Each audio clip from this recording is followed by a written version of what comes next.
கர்த்தருக்கு ஸ்தோத்திரம். 2025 வருடம் ஏப்ரல் மாதம் வாக்குத்தத்தம். புலம்பல் புத்தகம் 3வது அதிகாரம் 57வது வசனம். நான் உம்மை நோக்கி கூப்பிட்ட நாளிலே நீர் அணுகி பயப்படாதே என்றீர்.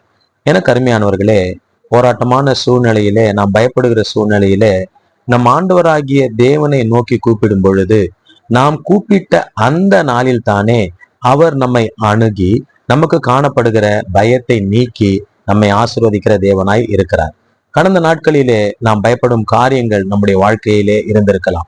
ஆனாலும் இந்த வார்த்தையின் பிரகாரம் நாம் நோக்கி கூப்பிடும் பொழுது, நம்முடைய ஆண்டவரை நோக்கி கூப்பிடும் பொழுது, அந்த கூப்பிட்ட அந்த நாளில் தானே அவர் நம்மை தேடி வந்து அணுகி நமக்கு இருக்கிற அந்த பயத்தை போக்கும்படியாக, அந்த பிரச்சனைகளை மாற்றும்படியாக நம்மோடு கூட இருந்து நம்மை வழிநடத்தி ஆசீர்வதிப்பார்.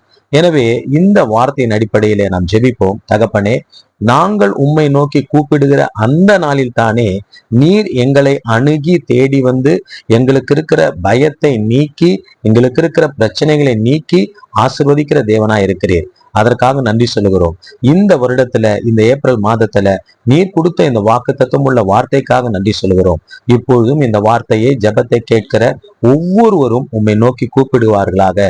அப்படி கூப்பிடுகிறவர்களை நீர் தேடி அணுகி அவர்களுக்கு காணப்படுகிற பிரச்சனைகளை நீக்கி பயப்படாதே என்று சொல்லி ஆசீர்வதிக்கும்படியாக நான் ஜெபிக்கிறேன். கர்த்தரவனமாக செய்தபடியினாலே நன்றி சொல்லுகிறேன். இயேசு கிறிஸ்துவின் இனிதான நாமத்துல ஜெபிக்கிறோம் தகப்பனே. ஆமேன், ஆமேன், ஆமேன். God bless you all. கர்த்தர் உங்களை ஆசீர்வதிப்பார்.